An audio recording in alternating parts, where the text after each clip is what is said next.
webinar on the impact of COVID-19 on film and tourism.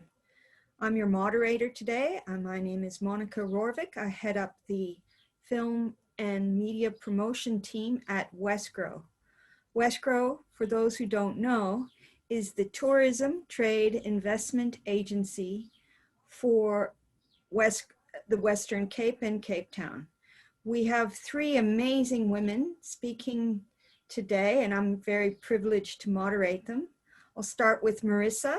She's presenting from the perspective of industry, and Marissa is the head of production of Film Africa, one of the largest production companies in the continent. Then we have Cornée, who heads up the Wesgro Convention Bureau, and she will speak to the impact on tourism and film from the industry side. And we then conclude presentations with Judy from the COVID Content Center, and she will be speaking as the manager of that center. She does a lot more. And I'm very excited that after those, we will open to questions. At any time, if you want, you can put questions into the Q&A function. Please, as the house rules say, don't use the chat for questions. They get lost in the stream. You can talk on the stream. You can introduce yourself. You can use it as a networking session. But let's keep the questions for the panelists on that Q&A channel. My colleague Lisa Minnie will be moderating that for us, and hopefully we'll answer them live. If we can't, we will mail you responses after the session. So right, please welcome Marissa to the center stage. Hi, Marissa. Thank you so much, Monica, and thank you all for having me as part of this amazing session. I suppose to start off, I think that obviously as an industry, we're an incredibly resourceful industry as the film industry. But I think the reality is that we really haven't faced a challenge like COVID-19 and the shutdown, you know, in any of our previous kind of endeavors. So, you know, we've obviously as the Western Cape faced, you know, huge water restrictions. We came through that with flying colors. And this is kind of a very similar scenario for us in terms of the management and the mitigation of risk. And throughout lockdown, from level 5 to level 1, we've had some incredible engagement with Wesgro. We've had some amazing support, and you know, we've really focused as an industry on finding solutions. We've got, in terms of our protocols, we have the City of Cape Town COVID guidelines, and we have SASFED guidelines, which are our protocols in terms of people being able to go back to work and mitigating their risk. And what we've done as international service work is we've taken those guidelines and we've worked with our international partners, studios and streamers, and we've kind of done a conglomeration of all of those best practices, and we've taken worldwide best practices and we've put them into place for our projects, both television series, feature films and doc drama. Looked at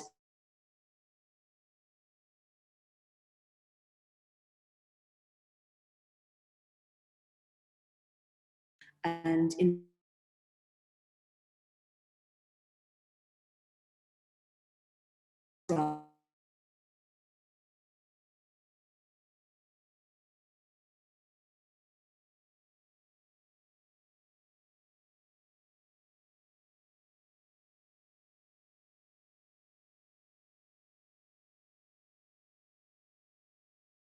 we make people, both our crew, feel incredibly safe. And that has been a real priority of ours. And it's a real priority of health and safety teams as well. In terms of us going, with the good news of us going into level 1 lockdown, we've had some really good engagements with the Department of Home Affairs and Department of Trade and Industry. And we have found a solution to our filming visas. And now with the help of Fiverr, we are going back into being able to issue visas for film. And that is kind of all happening. It's kicking off this week. So it's really quite exciting. And what it means is that we are able to go back into a new normal filming practices. So with that, how do we mitigate risk on set? Firstly, we have an amazing team of health and safety officers who have provided us with a framework of testing protocols. Cape Medics has imported a number of gene expert machines, which are essentially there in private laboratories to ensure that we don't put any strain on the government's mandate to test South African citizens. And what we have done is we are able to do PCR testing with the same day turnaround to ensure that our sets are safe and that everybody that is on our set has been tested. The other thing that we are looking at, and the same three simple rules that apply to in general life is the wearing of masks, social distancing, and hand sanitizing. And how we mitigate the risk on set is we have looked at, we've brought in additional planning. We take a little bit longer to prep jobs. We look at really simple things like a social distancing monitor who is there to remind us to keep our hands sanitized, to keep our social distance, and also just to be a support for the team who are always under pressure on a film set, and just to reassure and to keep people as safe as possible. What we found that helps is breaking it down into bite-sized chunks, a step-by-step protocol for each person coming back to a set, explaining to them what's going to work, how it's all going to work. And what we find really works is that one-on-one engagement, whether it be on a Zoom platform or whether it be socially distanced in a person-to-person perspective. And we've really tried to focus on people's well-being, both physically and mentally. And so in terms of being on set, we have made sure that we have a temperature testing station on arrival. People fill in a daily health declaration. There are adequate hand washing stations. And we've tried to address as best possible, without putting an additional burden on the budget, transport and the transportation of people who don't have private vehicles. So we've had to kind of address each and every department, and we've got specific protocols for each and every department, which I'm very happy to share with the team. I'll be able to publish it after this webinar. The other issue for us is meals and how we ensure that there's no cross-contamination. So what's happened is we've looked at different scenarios, and the buffet style that was kind of our normal way of filming has now become a pack meal scenario. And what that's done, another silver lining of that, is that we have reduced food waste to a really big degree. And then just in terms of the other elements to mitigate risk, we've identified zones on set, our red zone, our yellow zone, and our green zones. Our red zone is obviously the high risk, which is mostly in front of camera. We've really looked at trying to reduce the number of people that are in that red zone. These are the people who cannot socially distance, or because they're in front of camera cannot wear masks. And you know, we've taken each department is its own study, and we've tried to make every piece of information as accessible as possible. And the really incredible thing about the film industry is our resilience, and also every individual has taken it on board, and they've taken ownership of working within this COVID framework. And it's really inspiring. And you know, with us going back into filming and being able to welcome international clients in the coming weeks, we're really thrilled that we've had this opportunity to do so much planning and put so much in place to make sure that everybody, both clients and crew, are as safe as possible. I think that's pretty much all of it for now. And obviously, if there are any questions or any specifics, I'm very, very happy to answer any questions.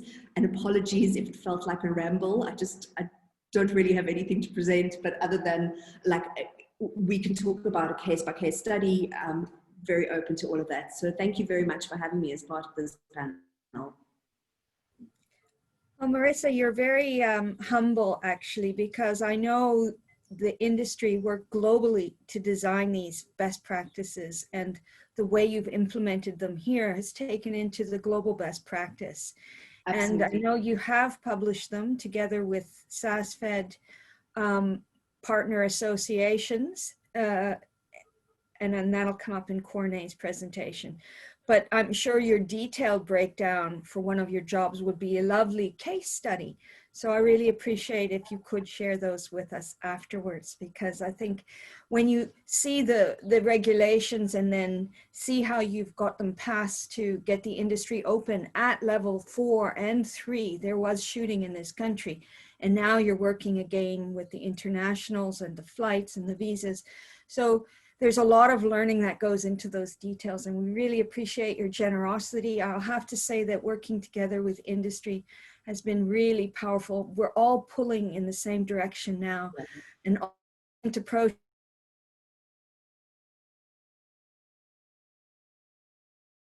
pull us all in that direction with the amazing foreign direct investment that your projects do bring to the country. So thank you for that. And I'm sure you'll get lots of questions. But for now, we're going to Cornet's presentation. Cornet, over to you. Thank you, everybody. And thanks, Marissa. It felt like, I just want to open my presentation. It feels like I'm speaking to somebody in the event sector, because that's exactly the same kind of challenges. And I'm going to get to that into my screen. And now my screen is completely black. That's weird. Let me just try again. There we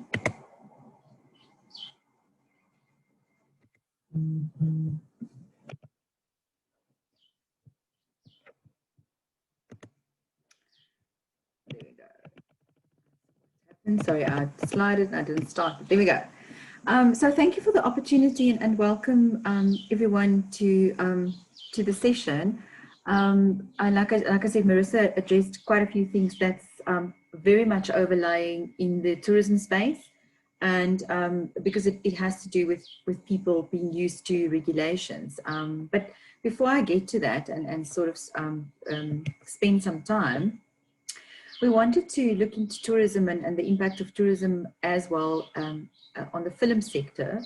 And they're actually just intertwined. But I just wanted to give you a brief overview of what in June this year, sort of what was the sector looking like in terms of this pandemic. And the sector is standing at a 270 billion Rand sector. It very much anchors for some of our less developed provinces that tourism does have a big impact and more GDP than the larger provinces. So it's just obviously just fatal to their economies. The loss of employment and the revenue loss as of June was 68 billion Rand. The impact of this virus on our value chains are obviously, we don't even have to go into that deep. It's impacting agriculture, the manufacturing sector, the film sector, as we've just starting to learn, and the retail sector. And it's a global phenomenon. There's nothing we know that we don't know here that we see here. And in our government, since level 2 to level 4, was to do with the debate between lives and livelihoods, saving jobs, but also saving health and looking into that regulations. And that's sort of in the hindsight. In terms of tourism, very quickly, there was a need for a phased approach to reopen. Judy's going to talk to you what other steps were taken, but just from the tourism angle, first out, last in, because first was in tourism was directly impacted and immediately impacted when, of course, the lockdown levels was announced in South Africa, and from there, people waiting on the edge of their seats of what's going to look like and where do we start. And the logical part was that we need to get domestic tourism open. We first need to get provincial tourism in terms of inter-provincial tourism open, and then inter-provincial, and so we go down. So as we know, that the approach for marketing from a tourism side had then went hand in hand with that kind of with the regulations, and a huge amount of lobbying work, as in the film sector, has been taking place in the back end, driven by the private sector through the Tourism Business Council of South Africa, and then went into the government to ask for a safer reopening, and that these were the regulations for it to happen safely. We all know that we are, although domestic is a really good market, but we are dependent on international travel, business travel, any business travel and leisure travel to keep the economy going and to make tourism valuable again. Just quickly, these were the figures for the last 10 years. We had substantial growth in the arrival of international passengers to the Cape Town International Airport, 10 million in 2016, and in 2019 we looked into the 11 million mark. Visitor arrivals in 2019 was actually a fantastic year. We had the drought, as you all know, so the year thereafter, beautiful. 16% growth in terms of 1.7 to in 2018 to 2 million in 2019. Our bed nights increased, foreign direct investment increased, and as we know, a majority of our arrivals to South Africa are repeat visitors, and they mainly come for visiting friends and relatives, but they spend money, and that's what we like to hear. So we know that where we now, we know that we have a strong demand for travel. We're hoping that the end of Q4 we'll see a more return of European travels. We know there was a high risk list that was announced last week, and lots of media attention this weekend with there was a mayhem of discussions about who's allowed, how do you allow in airport flights, what does the crew need to do, what are their regulations to be tested, and there was an immediate reaction from the Tourism Business Council again into government to ask government to please, just when they release these things, to be very clear of what that, because it causes confusion.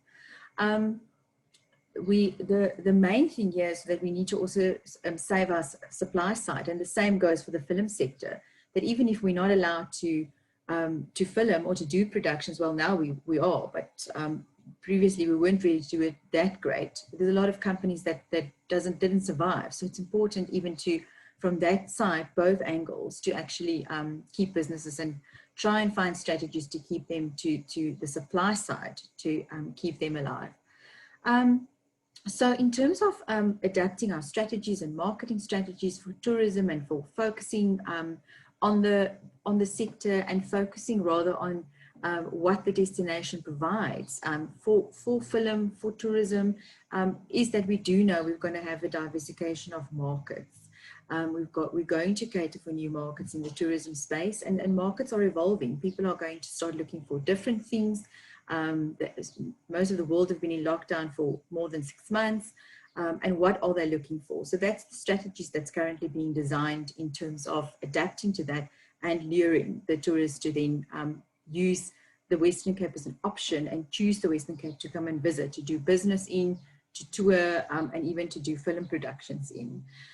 So analyzing statistics is very important for us. I've put a lockup there of what our domestic tourism campaign looked like during the phase 4 and 3 of the lockdown, that we're open.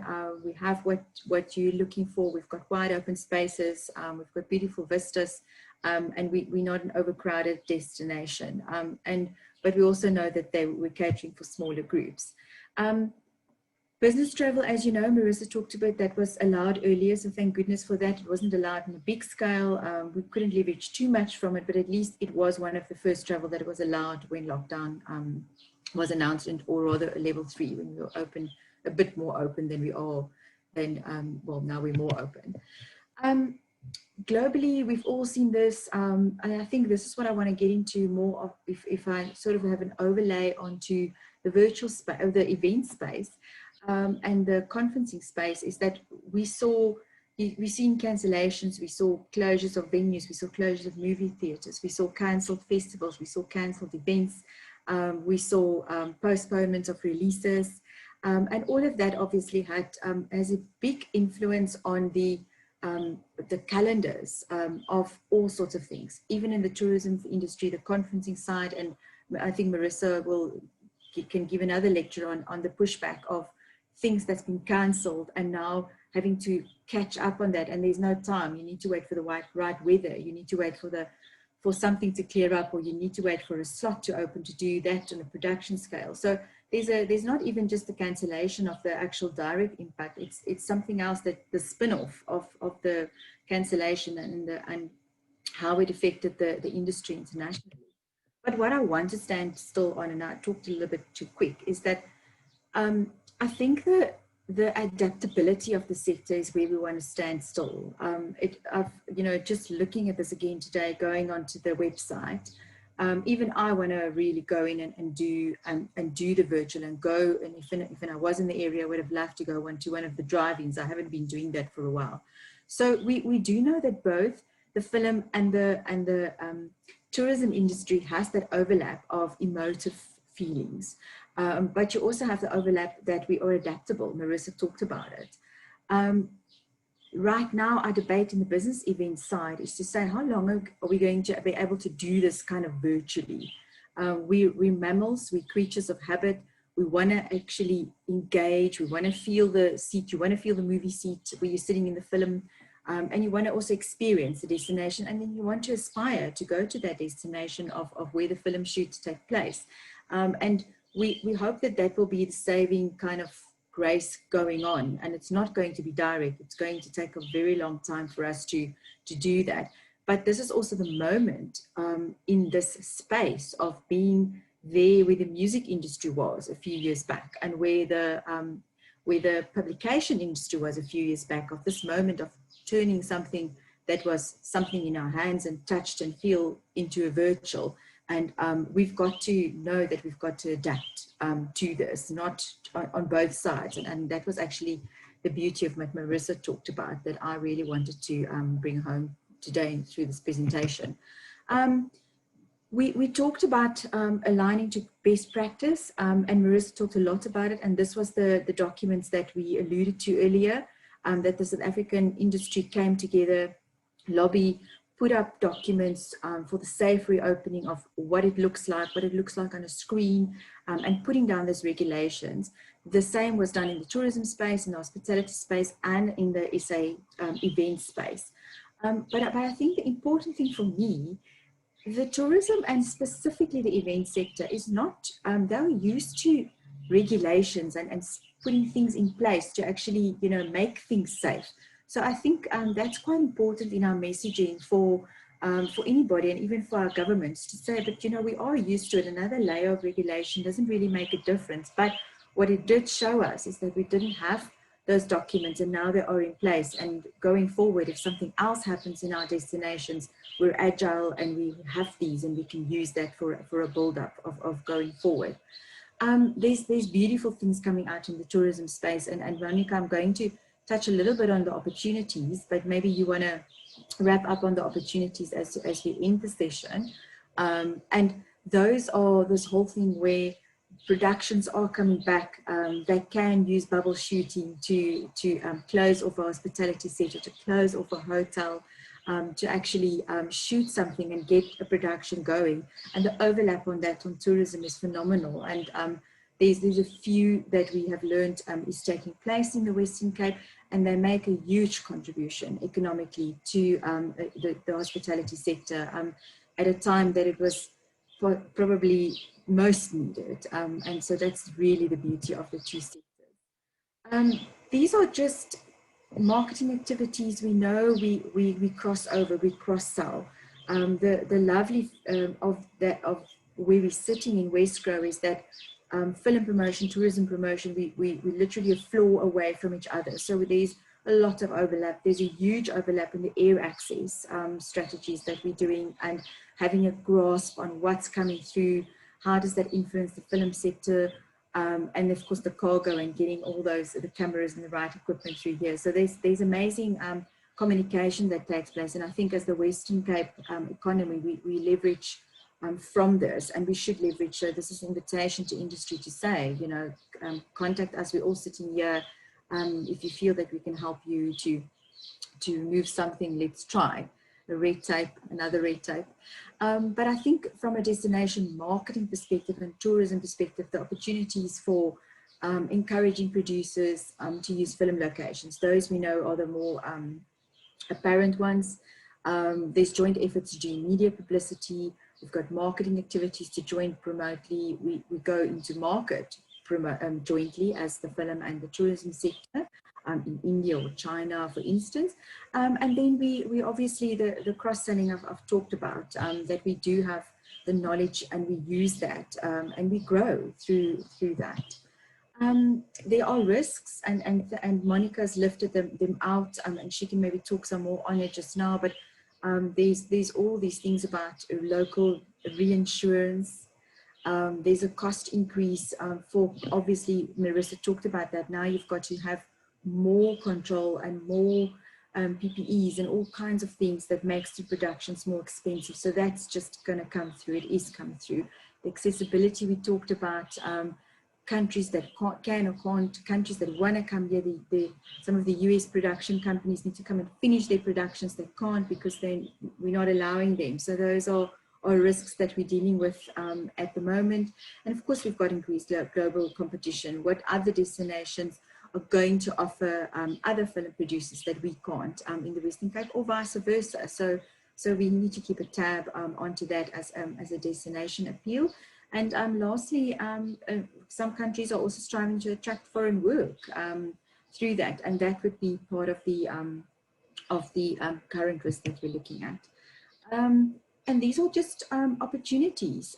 We talked about the bubble shooting. We talked about this is the age, or what it's dubbed the golden age of content, where we can actually use the film sector to create more content, relevant content. And that we can leverage from these two beautiful reports, and maybe you have them and Monica and team can share them with you afterwards. But they do talk about the growth of the industry, the projection of spend, and how that relates to content and the creation of producing locally owned content, as well as the value of the global screen production, which in 2019 was 177 billion US dollars. So that's huge impact. That could be, that's obviously we know is the opportunities that's going to come through. But the barriers is again a need for a stable investment climate, and that's something that we are striving towards in the West. And that is me. Thank you. Thanks, Corne. You're very brave to take all this on, and also humble. I mean, during COVID level 5, you were actually building hospitals. The event and film events people behind the scenes really helped change a lot and build resilience into the system. And I'm sure we're going to get to that. I will have to say, though, that with a business visa, we did get people in from the US, but the flights weren't there. So they had to go a longer route and stop along the way. But we did get some decision makers here during the higher levels of the staged response. But before we get into any of those details, let's get the big picture from the manager of the COVID response team, the COVID Content Center. So we're going to listen to Judy, and then we're going to come back and have a great discussion and some questions answered live and in the channel. So over to you, Judy. Great, thanks, Monica. And just open my screen quickly. Okay, Corne, I can't echo more what you're saying in terms of people needing this new mixture between the virtual and the real. It is quite a thing. Okay, I just want to double check you can see my screen. All good? Right, so thanks, Monica. So just, I'm going to kind of take you through what we did. Monica, internally we called it the the COVID Content Center, but externally you might have known it as supportbusiness.co.za. So Support Business really kind of came out of the work we had done over the past few years. So over the past few years, as a tourism and a film industry, we've been faced with Ebola, fires, safety, and by the end of 2019, we knew our next crisis was going to be the coronavirus. And already in October, November, December, we had started to set up pages online and, you know, watching traffic and what people were searching online around COVID in the Western Cape, and starting to direct them onto our pages to give them the right content. But I have to be honest, we had no idea what was going to happen next. It really was not something we had, of all the crises we dealt with, it was not something we had experienced before. So this gives you a bit of a timeline to understand how it all unrolled. So by the 16th of March, we knew the pandemic was going to impact business and seriously. And meetings had started at government levels, at all various levels, around action plans and what we were going to do around the looming lockdown. So by the 23rd of March, the national lockdown was announced by the president. By the 26th, we were at alert level 5 lockdown. And by the 27th, a day later, we had launched the Support Business website. And really our role was, how do we use digital and partnerships to help businesses make informed decisions? It was, we can only talk about unprecedented times and we were all kind of learning. So how did we use the power of the collective around solving problems, and then using digital to get it to as many businesses and people as possible? The team was, there were 30 of us that were pulled into the team of communication and sectoral experts from public and private sector who worked together. And we started out as for Western Cape, but as we could see online traffic and we could see where we were starting to get questions from, it was actually from the whole of South Africa. Started using the portal, the resources we had put behind it, because it was digital. You know, you couldn't say it was only allowed for people in the Western Cape. But really what this team did, it was quite nerve-wracking, was we built while we flew. We, you know, normally you have a big plan, you've got everything organized, but this was literally, we were just building while we were flying. So we broke the team up into 6. We had what we call our FAQ and our legal team. We had our business responses team, best practice, marketing, the exco of Wesgro, and then the website and online reputation. It was kind of how we structured our team. And we had partners, we had seconded people from Western Cape Government, City of Cape Town, Green Cape, Apesa, SATSA, Fed House. This was incredible. Everybody just, you know, those are just some of the people I'm mentioning. As this beast started growing over the next few months, we just got the most incredible support from private and public sector. So the idea was, how do we support businesses? And to understand businesses, we had to understand the challenges that they were going to face on a day-to-day basis. And like I said before, it was unprecedented times. You know, normally when we had gone through a crisis, it was a very internal thing. So for example, the drought, we understood we could control the messaging. We understood we had access to the decision makers. But I mean, this was a different situation. This was a global crisis, which led to a huge amount of uncertainty and fear. And when people are on that state of anxiety, also how you communicate to them starts changing. So the first thing we did is, the first big issue really was a lack of understanding what the regulations meant. I mean, never in our time had we ever had regulations changing on a weekly basis, and then trying to unpack them, you know, from a government perspective. We weren't allowed to interpret because that could get businesses into difficult situations. Was, how do we create a platform that tried to answer all the questions people had? We also set up a direct email address because people trust people. So some people didn't want to go searching online for the answer. They wanted to be able to phone someone or email someone. And then through the conversations and understanding online traffic, we then started understanding what people were asking for. So this kind of gives you a little video of how the website works. So a lot of the work we did was around understanding people's online behavior. So when they were Googling something, we could get onto that first page and engage with them. So this would kind of, then you had all your questions that were sitting here based on what was relevant at that alert level. And then we would start unpacking it and giving you the content that you needed. If you needed forms, you would be able to download them. So also a lot of the problems, people couldn't find the forms, you know, just where's the form, where do I find it? So that was kind of the first thing we did. Then we understood that, sorry, it's jumping, we just go to the next slide. Then we understood for the, within a few weeks, the South African government and private sector and banks had provided a range of package interventions to mitigate the expected impact of Corona. But many of the businesses we were chatting to didn't understand which ones were applicable to them, how do they apply, where do they find the paperwork, the deadlines were really, you know, short. So what we did is we then built what we called the COVID support finders. So it was really simple. We said within a minute, you need to answer 5 simple questions, and that would put all the options forward to you. It was what I was calling quick and dirty. It wasn't beautifully crafted, but it was said, how did we get out quickly to market to help businesses? And this is something the World Bank actually acknowledged the team and the Wesgro team around this, and they started taking our IP to other African countries to help them around it. So this is a very quick example of how the support finder worked. So what would people potentially be Googling? How do they find it online? And then we took you through the very simple questions. And what we did with this as well, it allowed us to start generating insights, and which allowed us then to do evidence-based lobbying. We could understand where there were gaps in the market, potentially how we could help people. We also started realizing which businesses were most in trouble and who needed the most support. Where were they from in South Africa? So we started getting a lot of information around it. Obviously with the consent of everyone, that we were allowed to use the information. This quickly just shows you how it all goes. You choose your region. Do you consent to us using your information? And then it took a few minutes. Then it kind of put everything forward you. So it was quite basic, but it just kind of got you closer to what you needed. So there we go.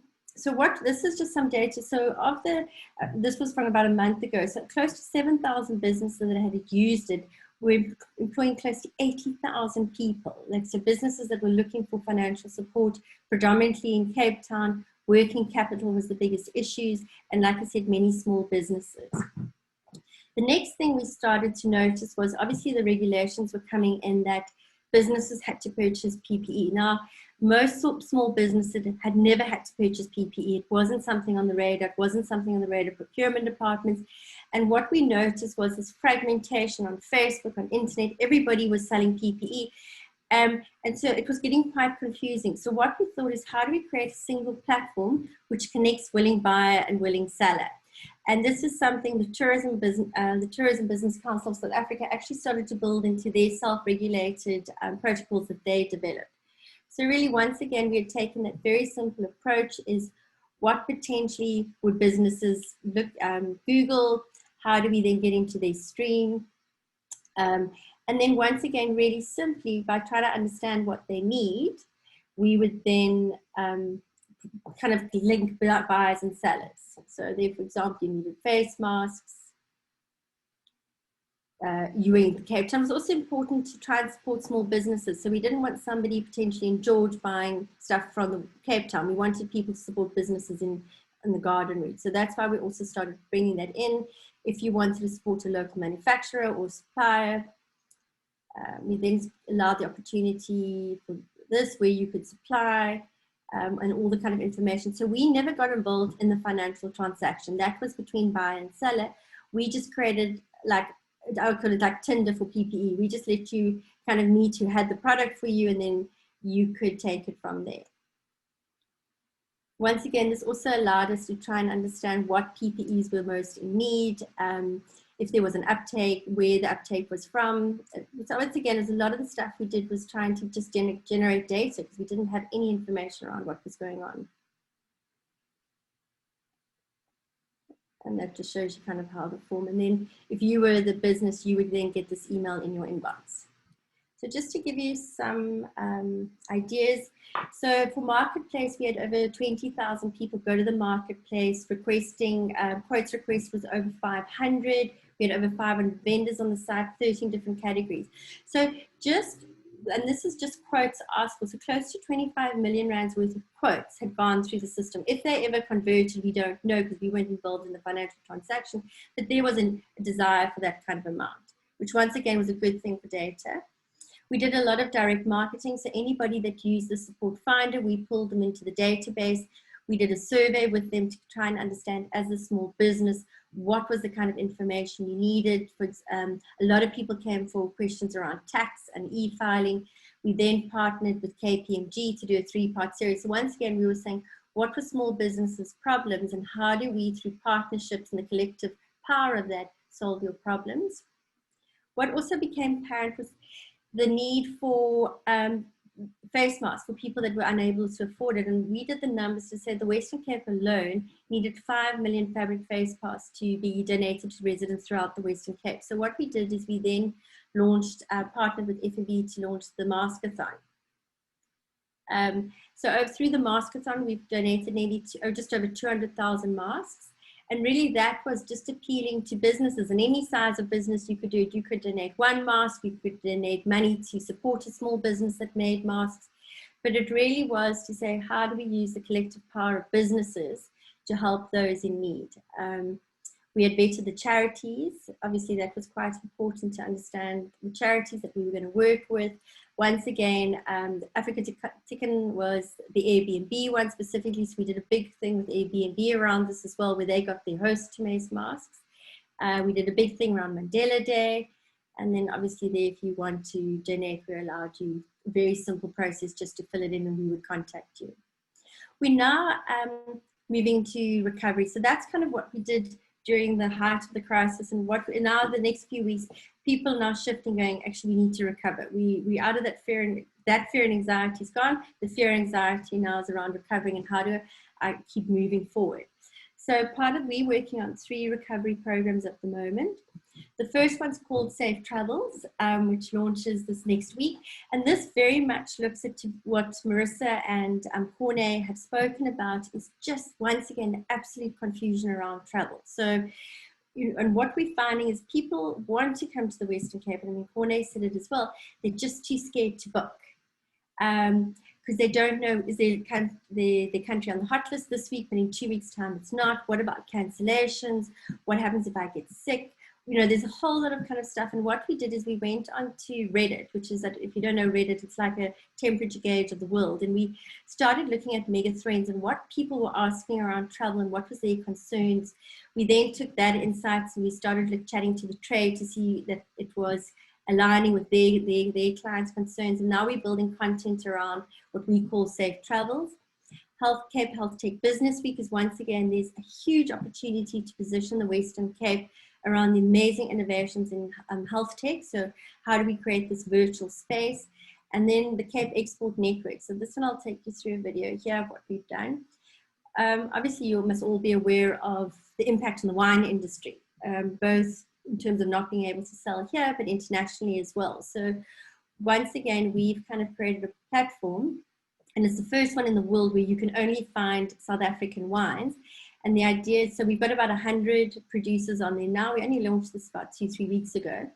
And the idea is now to find producers that don't necessarily, so what's happened, is a lot of countries, wine producing countries, have been impacted by COVID, which means their production stopped, their gaps in portfolio. So importers are looking for different wines. So we've created not your typical marketplace for wine that out there, but we've got one with content on it, which allows you to do winemaking courses. We've simplified how you can find wine that can fill your portfolio. So we've said, how does an importer look for wine? How do we ask him those simple questions? So the same premise as marketplace for PPE.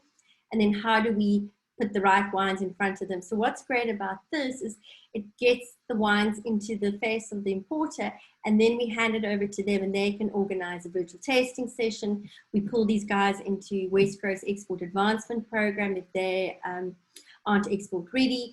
We put, WOSA takes over and helps them find markets as well. So once again, it's taking the collective strength of all these partners that work within wine and saying, here's the opportunity, how do we help the wine industry? yeah, so that's just really what we've done from the COVID Centre, which was a response to the pandemic and how we help small businesses. Thanks. So now we're going to open to a joint discussion, and blue skies allowed. But at the moment we are at the staged approach of level 1 with changing directions, because they are being clarified.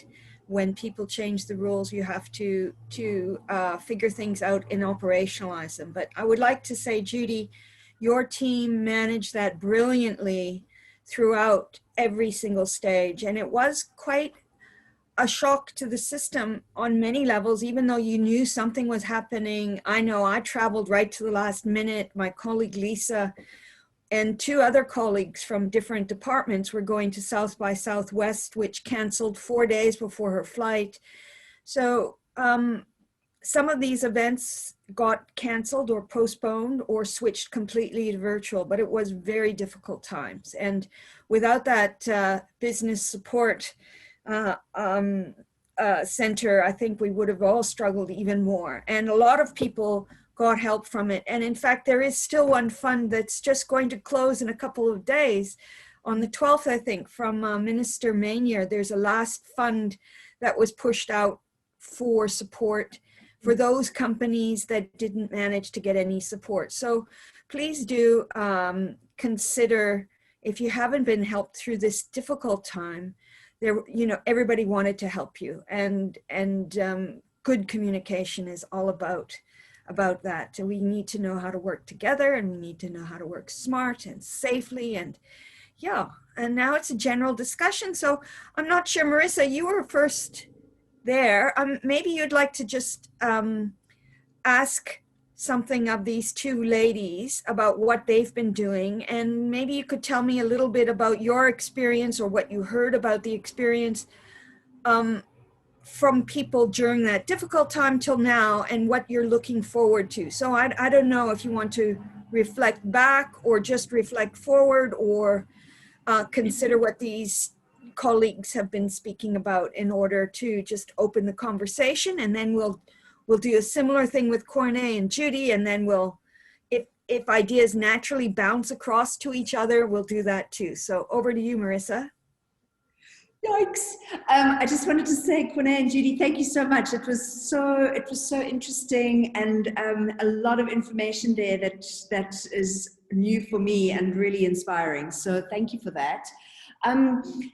You know, Monica, I think the biggest issue for me is that there was so many people that were in really, really hard places and difficulty that they'd never experienced before. And I think that the support from the Western Cape government was it was fantastic, and really it was communicated incredibly clearly. It was really well received. I think the things that I would really like to focus on is just the innovation that we kind of saw. You know, suddenly there were individuals and groups of people who just suddenly kind of figured out a new way of working, digital platforms. You know, for example, we couldn't fly anybody in for our pickups in level 4. So what we did was we had a Q-Take system which fed a live feed to, we had 9 people sitting in the UK kind of watching what we were filming on set. And they had a direct live feed into the camera. They could see exactly what was happening, and they could talk. We had a little comms app that was downloaded, and that kind of innovation happened in about a week and a half's worth of research and testing. And so, you know, again to the robustness of the film industry, and again to the innovation, amazing. And another thing that was really brilliant was, you know, how we go into locations, how we scout locations, how we get our directors and production designers, if they were international, how we get them to see what it is that we're scouting. And so, you know, another company that we're working closely with as Film Africa is they're drone specialists, but they've kind of innovated, and now they're looking at virtual reality LiDAR 3D scanning. So you can kind of get this almost like all-in-one package right at the get-go. So you can feed directly into visual effects. You can do brilliant presentations. And this is, again, it's cutting edge technology that has improved the way that we as the film industry work. And it's so good to see that all those resources are available in the Western Cape that we can access. And yeah, sometimes I think some of us felt really lonely during lockdown, although we were on Zooms with hundreds of people. But there is an amazing thing about human interaction, and I think just as the film industry, our collective creativity is to kind of innovate and just, yeah, thank you so much for these tools. They're really, really helpful. So I'm gonna.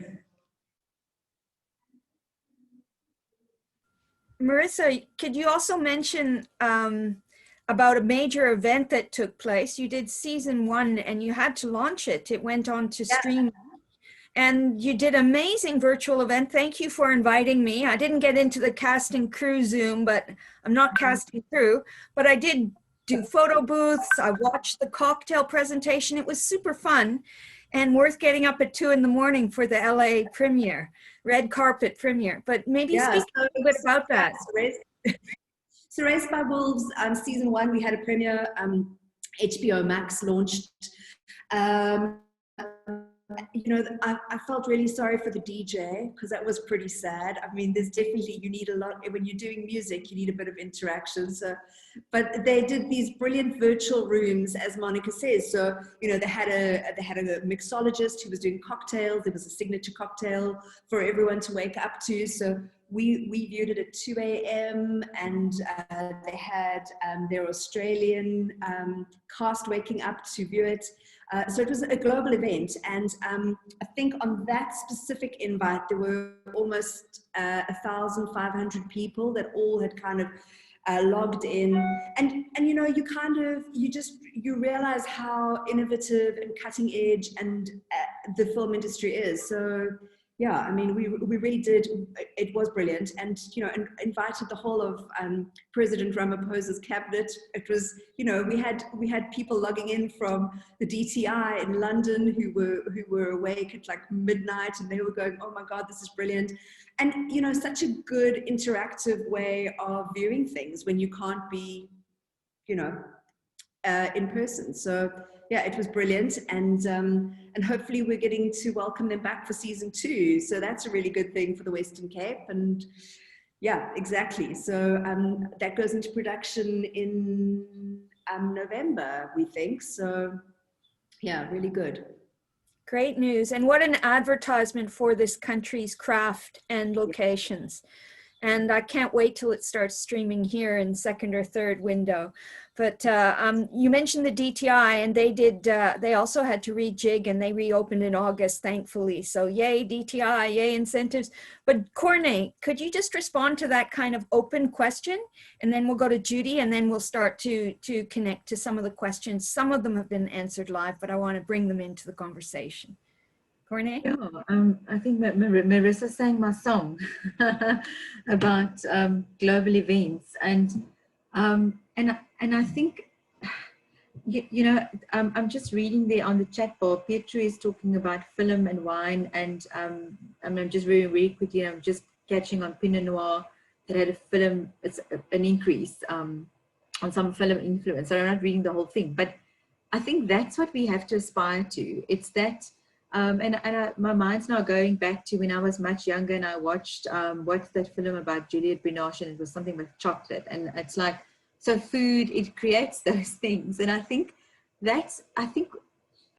if we've had this webinar 4 months ago, we would not have been as aspirational as we are today. And it's the agility of us as human beings that we simply just adapted. We just didn't have a choice.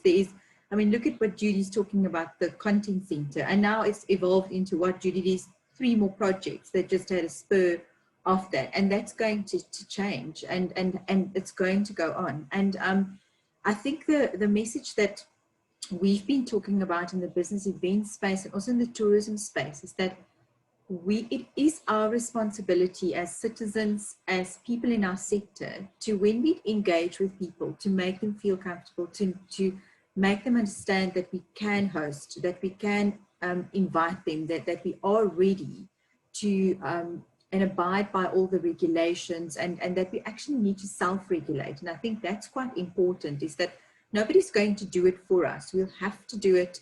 We'll have to portray the readiness of our destination, and our destination is ready. On the tourism space, on the film space, I'm just looking, I mean, there's wine, there's hospitality, there's food. And I think we also got to be bold when we get onto a set, or we get into a restaurant and we see that you're not feeling comfortable even yourself being there, that we then just take up the baton and say, please wrap your fork properly. Please, can you not, we can't have buffet. Those are really simple things, and it might sound so superficial, but that is what is going to make us stand out. And it is what Judy is talking about. And it's this thing about feeling safe, and then the storytelling will happen, and we're going to just hear from each other. And that's going to be the best marketing we ever could do and invest in. So I think that's really what I want to just throw into the pot here. That's a lovely segue to Judy, because Judy's also been posting that. Thank you for that. She posted the link to the fund that's still open for the Western Cape that Minister Maynier announced recently. And that's for businesses who have not received anything yet. And it's also for informal businesses. So I think that's a really lovely last touch. Hopefully we'll come up with better business and more business so that everybody can get back to work safely. And as Corné said, point out when people are making mistakes. And I want to also point out, we can all download this app, the COVID Alert, from President Ramaphosa's latest stage 1 discussion. And I downloaded it right away, but I had to update my phone, which took forever because I didn't have enough room. Anyway, I also needed it downloaded to go and do Jerusalem, which I think, Marissa, I think you maybe need to just touch base on that, because it's quite phenomenal. You also raised a lot of money for industry there. But Judy, over to you first, and then we'll do another round, including the audience. Thanks, Monica. And just, like you say, Corné gave me a great kind of position. A really big part of the work we're going to do now is what we call the online reputation management. And we are in an incredible space right now to strengthen our position as a destination. To Corné's point, is we are ready. But what we desperately need from everybody on this discussion, this webinar, is those stories of innovation and robustness, because those are the stories that we take to the world, that we position the resilience of this place. If we look at globally, what people are looking for, people trust people. How do we build confidence? So how do we get people to tell the stories of the destination? How do we show that health and safety is a shared responsibility? I mean, Marissa, you touched on it beautifully, the way you guys are doing that. You're not saying it's somebody else's problem. You're saying this is our shared responsibility, and this is how an industry we're standing up and showing up.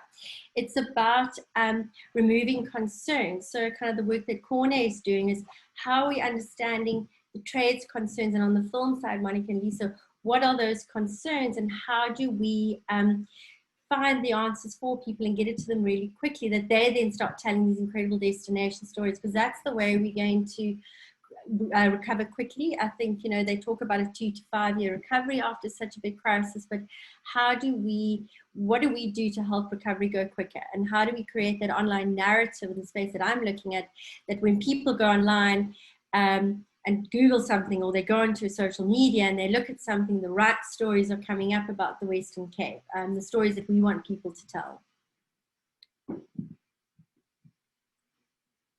Yeah, and I think that's something we all need to be cognizant of, is that the stories we produce at every level have to be as forward-thinking as possible, include such as that Pinot Noir aspect. Why not say Pinot Noir instead of something that everybody knows? And with every idea, you can drive change. And hopefully, become part of that story. So Marissa, you also mentioned something that I want to speak about before we open too much more, and that is the innovation of that LiDAR product. And that's come out of an amazing response, a professional response to solving issues like how do you spend as little time as possible in large groups of people. You do it with apps and other innovation. And Cape Town here in the Western Cape is part of what's called Silicon Cape, because we have 5 universities, lots of innovators are here, major breakthroughs in blockchain, anti-piracy came through from this area of the country. So we need to celebrate innovation, and I just want to celebrate that planning tool and that amazing locations tool that you and your team came up with. I am going to share a little breakdown with the team in the chat. I hope that I can upload it. There might be a technical challenge here now that I'm the Zoom. Can I also just say what was really fascinating, and I think that we need to be very proud of ourselves as South Africans, is a lot of our clients from the UK and the US kept saying how brilliant our communication was. A lot of them felt abandoned by their government. A lot of them felt abandoned by the messaging, and they commented on how brilliant and clear our communication was. I know that there's like some confusion, but in terms of just the general messaging, they were really impressed with it. So it's really good to hear that, you know, from our clients' perspective, is that they feel like we're on top of it and we are presenting like the best foot forward. But I'm going to see if I can drop this presentation challenge. No, I might. Monica, I might have to email it to yourself and Lisa if you don't mind sharing it with the team. Is that possible? Yes, certainly, Marissa. Or you could just do a share screen, just show a couple of slides, because you didn't have a presentation earlier. And we didn't practice share screen with Marissa. But we are getting some lovely talks and questions as well. But while you're sharing screen, I'll just mention that product placement is really important in terms of getting a final finance package together. And if you can choose a great wine, please consider some of our wines. So here's Marissa sharing screen. I'm going to turn off my mic. So this is our 3D locations, and essentially this is our 3D modeling. So I just want to kind of get to, here we go. So problems and solutions. The problem is that, you know, information is inaccurately recorded. Technical crews might have to measure things manually. Only the heads of departments see the set before you're on set. Or, you know, there's a whole lot of things. So essentially what we can do with 3D locations is we provide a platform that will help the production team and all the various departments minimize costs, streamline the operation, because what we can do is we can do virtual reality walkthroughs of the locations, and even down to the planning of our COVID, the aspect of COVID and how we plan for that. If we have one access point in, one access point out, we can draw that on the map, and we can present that as part of the presentation on the production meeting. So basically on this screen, you can see that we've got little tents.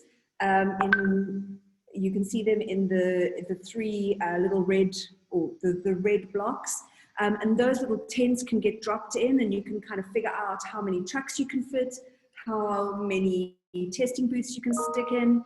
And it's a really incredible product. And what I think I will do is, because this is pages and pages of information, is what I will do is I will send to Lisa and to Monica the virtual test, or the virtual reality testing scenario, which will go live tomorrow afternoon.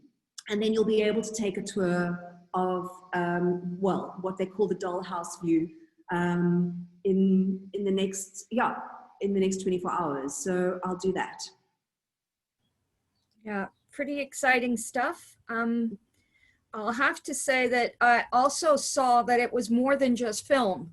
So blockchain, that company, it ended up being uh, purchased by a big conglomerate. It was such a great solution for all industry, not just film. And I think you guys have a solution here that's going to go into many industries and help with planning on many levels, architects to um, education to how do you do a plan that's viable and safe for everyone. And yeah, we have to start thinking this way. And eventually you'll even save some money because it will help you give everybody the eyeballs they need early in the planning. So we're seeing a lot of questions here. Some people are already going to get in touch with you guys off the panel, and all the panelists, you can just write to us and we'll do an introduction if you'd like. But I think that this is the time that Marissa had to jump off and make a phone call. She told us she would have to leave and she will be coming back. So for my colleagues, Corné, Judy, what's it been like when, you know, learning to use this new environment when we're meeting back to back? In my opinion, you're often a little bit more efficient in your meetings because you can do back-to-back meetings. You don't have to run across town, although, you know, it can be beautiful to go and have a coffee on a beautiful coffee shop. But I mean, there are positives from our time in lockdown. The planet is a little greener. Our sets, by the way, have become a lot more green, and Corné events were green a long time in this country. You had to prove your offset. So maybe we can just talk about what are the positives out of all this. And maybe you want to spin off of that kind of thing. Yeah, I can go first, and you are right.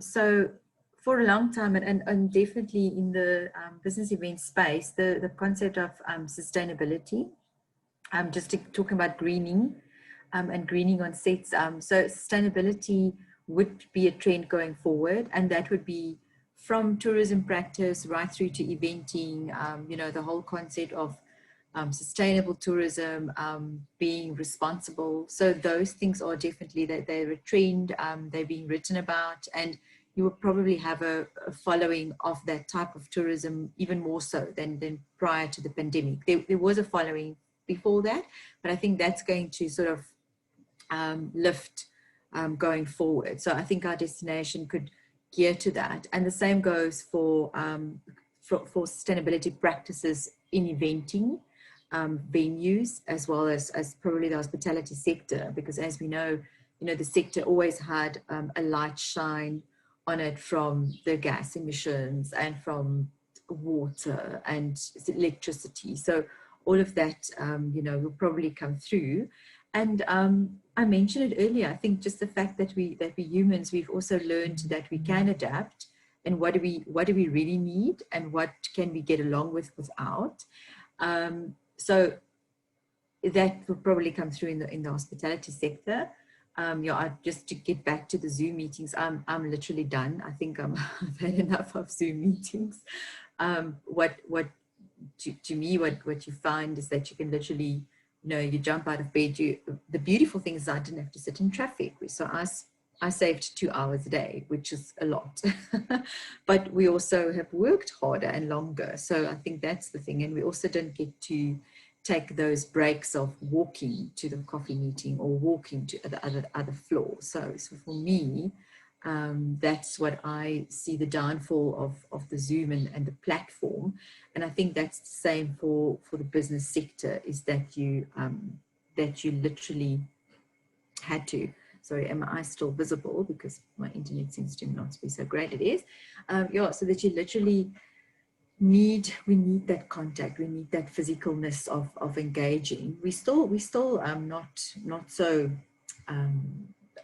we're probably not so confident, but we have to start somewhere, and we have to start doing the small meetings and the small groups of people together, even though we're allowed to have bigger meetings, but and you know, outside festivals. But I think if we don't have proof of concept some things. We won't know what we need from whatever, a production of an event, having a small breakfast session at the hotel. So those would be, we just have to just get it. And while we feel safe to do it, of course, and hopefully that in South Africa, we don't have the second wave kind of thing that's being talked about, which we're really all concerned about. So we've got to just keep up the conditions and just stay in it a bit longer. The rest of the world's doing it. We have to do it too. Yeah, I think everybody here is pretty smart. We all have our masks, and it's the law. You got to wear it outside. And when you can't wear a mask, you have your shield. And nobody wants to get sick. And we're all hand sanitizing like crazy. But it does, it is getting back to normal. And we are proving that we flattened the curve. And we are proving that we can manage risk.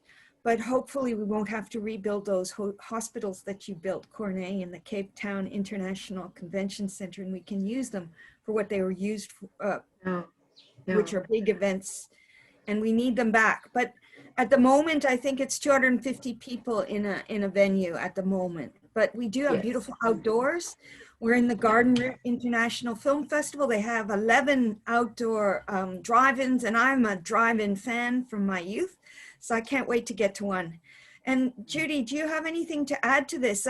By the way, Marissa will come back, and she said that we can see a bit of the work in process Jerusalem, and nobody has seen it yet. There were 1,600 people on the Cape Town film studios over the 2 days, building sets and bringing equipment, and it was a tour de force. So I can't wait to see a little snippet of it. But it hasn't been published yet, Judy. I know you were asking to see the whole thing, but Marissa's on a call and she said she'll come back. It's an international call that had to be booked. And so over to you, Judy. Thanks. Just to pick up what Corné and you've said, I saw such an interesting meme at the start of COVID when we went into lockdown where it said something like, it kind of feels like the earth has sent us to our room to think about what we've done, And it's so true. And I think what we're starting to see is, before COVID, we used to speak about up close and personal travel, where people wanted to travel like a local, they wanted to live with the locals, they really wanted that local experience. But what we're now seeing kind of, I talk about post-COVID, though we're still in COVID, is we're seeing more up close and purposeful. People want to make sure that when they go to a place, they're making a positive difference. So how are they engaging with the local environment? Are they, throwing their rubbish when they're going for a walk? Are they, and I think there's this purposeful thing that really people are starting to be more empathetic. I think people are of other people, of their surroundings, of the environment. And I think that, for me, if there is a positive out of all of this is something we need to take and something we need to grow on in terms of how we communicate, how we build our supply chain, how we promote ourselves. I think this is what people are looking for, is a destination that is purposeful and somewhere where they can make a positive difference. Well, I think that purpose is a lot about what we're all looking for in our hierarchy of needs. And that wonderful documentary that came from the Western Cape and flighted on Netflix called My Octopus Teacher is all about finding purpose again and reconnecting to purpose. And everybody's purpose is different, but in the end, it is about connection. So I just wanted to say that, Corné, even though we have all these efficient meetings, without the person-to-person, we're drained by 70% because we have to fill in all the information that our brains are wired to get from person-to-person contact. So yes, we need connection. And if there's smaller meetings or meetings in a different way, that's fine. I'm happy, but I want to see everybody face to face in the right place. You miss the nuances. You miss the nuances of being in a room with someone. I must say, working from home has been, it's not been my favorite. I like people. I want to be in a room with people and talk to people. Yeah. We actually just, if I may just butt in, we on Friday had a little committee of a conference that we're organizing for November. And 5 of the local organizing committee was in Cape Town and 3 was in Johannesburg. And traditionally, that committee would have flown down, you know, whole day out of the office, red eye flight, 6 o'clock to be at the 10 o'clock meeting, blah, blah, blah, the whole thing. And then it made me think, are we going to do that? Are we going to actually now get on this plane to do the 1 hour meeting that we could have done face to face? And then during the meeting, sitting in the meeting, that nuances, Judy, that you just talked about, we were doing this over the table with the 5 people in the room, and the rest was on the screen. And we couldn't joke about the packet of nuts that was now sealed in front of us, and we now had to like do our own, you know, tea and coffee and whatever. And that wasn't happening. And also just the brainstorming is not so interactive as it is when you have the people in a room, because like Judy said, you can gauge the eye contact and you can see it. And that to me is hopefully the shed of light that will save our industry and the sector to do that again. And so it's not the same. So I'd like to test my hypothesis to wonder if people are going to do that 1 hour meeting from Cape Town to Joburg and back again, same day, without a virtual or virtual instead. That's a great test. Marissa's back with us. She sent me in the meantime Jerusalem, and I'm going to share the screen from my side, and I'm going to let Marissa talk about it. So can you see this now? Have I shared my screen okay? Not yet. Oops. I've jumped off the proper share screen. Oh. Well, Marissa, while I try to get share screen, I think I've done what people say you should never do, is have other screens open. I was trying to save you the trouble because I wasn't sure when you'd come in. And now I've minimized this. There we go. Here we go. Now, Yeah, it's up, man. yes, but I'm on the wrong screen. You're sharing your homepage. New share. There it is. So Marissa, tell us a little story here. What happened? So obviously Heritage Day, and you know, we needed to celebrate the fact that we were going to level 1, and also people just needed to kind of show the world, or South Africa needed to show the world that we were ready to go back to filming. So we had various teams, prosthetics, costume, hair and makeup, and everyone kind of came out, amazing support from the rental houses. And yeah, and Wesgro, Monica, you were incredible with your support. And basically just kind of celebrated the local film industry, and celebrated all the incredible technicians and the creative talents that we have. And Cape Town Film Studios shared their venue with us, and we were able to get an amazing choreographer who taught most people with 2 left feet how to Jerusalem. Some more successful than others, I have to be honest. But we basically also requested that people donate either food parcels or donate virtual vouchers. And I think we managed to raise just over 100,000 Rand in virtual food vouchers that we were able to distribute to people. And out of that, we found like a whole new pool of local talent, specifically costume, hair and makeup. And we are creating a training platform for them. So we have the South African Film Academy, which is where we have a lot of trainees coming out of and kind of like sitting in almost like the lower to middle level of crew base. And what we identified on Heritage Day was an incredible pool of talent that just hadn't been, we hadn't been able to access before. And so we are, with some incredible hair and makeup HODs and costume HODs, we are going to run very specific training courses for people in prosthetics makeup, period costumes, period hair, and all of those, you know, those really specific art forms that you often don't get taught in a conventional university or hair and makeup school. So it's really, I don't want to sound trite, but I think that what's happened is we have all kind of really bandied together, and we've identified areas that we can improve on.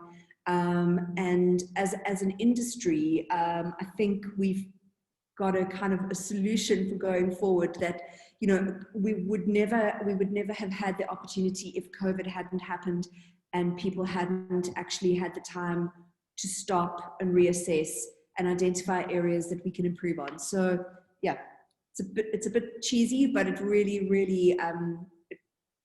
we've really tried to make a huge difference in this time. And I think film industry, because it cuts across so many disciplines and you have so many smart people, entrepreneurial, you've been working pretty much since level 5 on many levels, depending on who you are. We needed reporters, documentarians, and they all needed those urgent passes so they could continue their work. And our streets have never looked more beautiful than some of those shoots. And I'll have to say we're very hopeful to show off to the world how beautiful this is in our next seminars, one on locations. And we do have a data bank of locations, but the virtual work you're doing as well is very exciting. And I hope eventually you get to train more people. We had a question about that. We will follow up online about that, but people already asking, how can I get involved? And I think that's what these webinars are all about.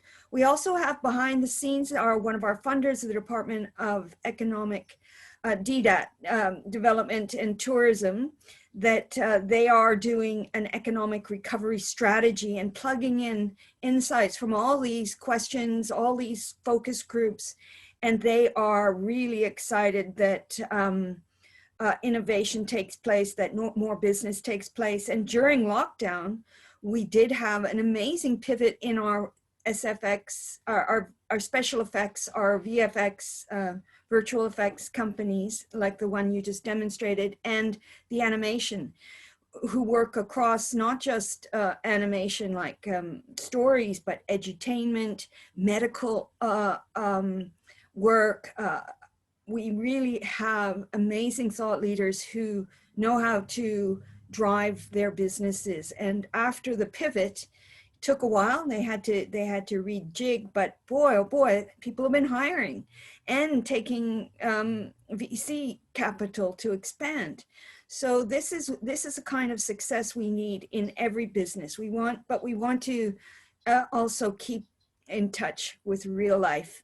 And I think we're going to be wrapping fairly soon, in that the questions have quieted down. We booked 2 hours, but it doesn't mean we have to use all the 2 hours. So maybe in the next few comments, we could be using this to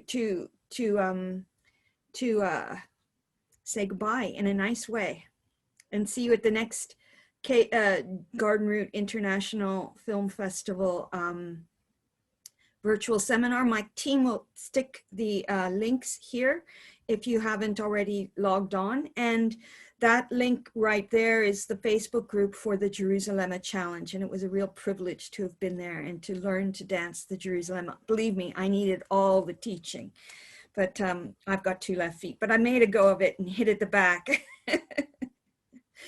So we're going to just use this time to wrap. Marissa, I saw that you got called away. So we're just going to, you know, people are lauding the work. I agree. It was a brilliant challenge. You raised a lot of money. Judy, the Maskathon raised a lot of money. All the events all the way through Corne, the Mandela Day, the heritage work, the virtual events. Your team have been doing virtual funding. And I want to just ask though about movie and tourism, how brilliantly you managed to get our local tour guides to pivot online, because that's a success that crosses tourism and film, and those are continuing to live. And you also raised money for those tour guides. I don't know who you want to, Corne or Judy, do you want to speak about that as you wrap? We don't have to go, but just in case. Yeah.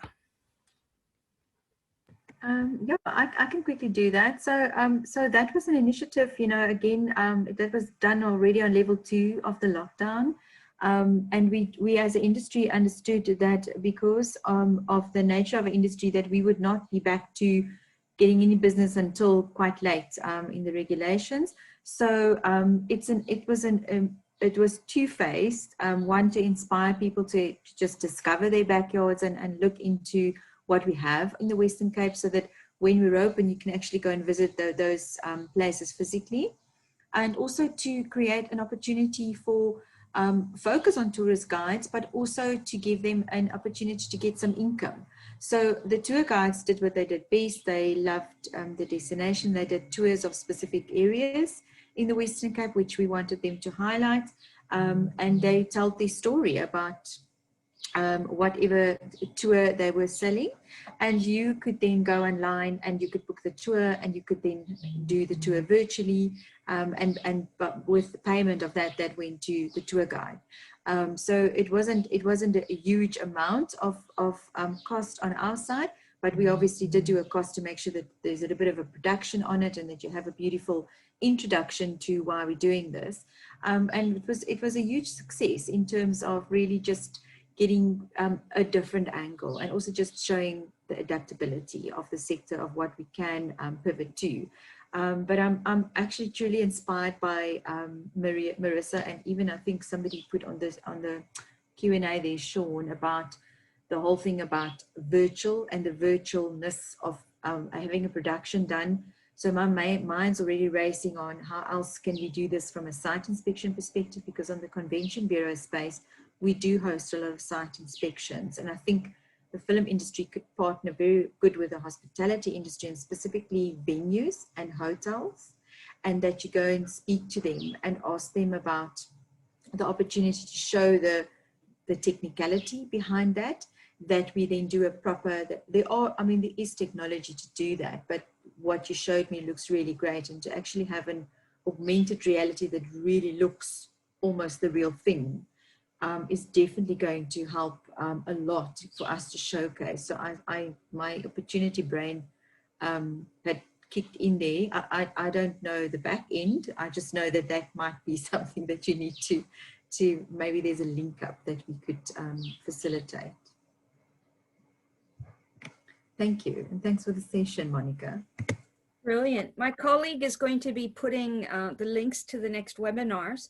One will be about the associations, and I hinted that Marissa is best in class in that she belongs to a company that's a member of a number of these associations, but as a woman, she could also belong to SWIFT, Sisters Working in Film and Television. And, you know, I'm sure she hires a lot of people that come from every single association, and there's about 14, and we need a lot of different associations, because different people have to club together and say, but you haven't heard us. And the world is changing. So even in the last few years, locations agents have formed an association. So we are excited that as we grow as a country, these associations are professionalizing. They're aligning some of them with SACWA, so that as you do professional modules and you get your portfolio of evidence from these short courses in between gigs, you become more recognized in your profession, and you're working towards a HOD position if that's what you want, head of department. So I'm sure that there are associations in the eventing and the tourism, that everybody has these different levels, and eventually that just helps us build trust, that we know that who we're talking to has done the work and is ready for the next step and is ready to be challenged to do more, because we all want to grow. That's a sign of life. And I think our province is especially positioned for growth, especially at this time of spring, our beautiful flowers. And it couldn't have come at a better time to be open to travel and stay in the districts. I know I left and took a weekend away as soon as I was able to, just to do those long hikes in the country.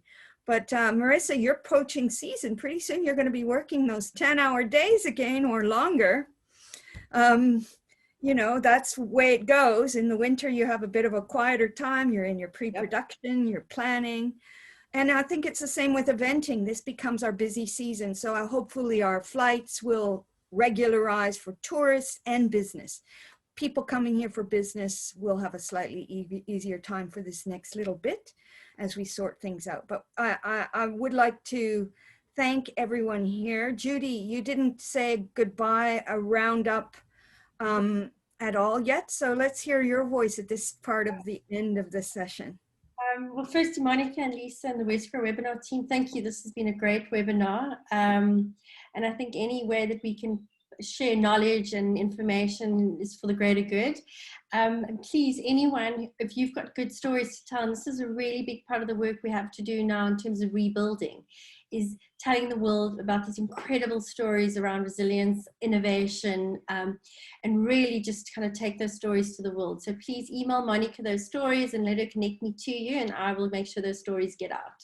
And thanks so much. Oh, you're so quick. You're such a great storyteller. I'm posting some more links into this. Nadia, our administrator, has posted one link, and I think the other link is coming out after this one.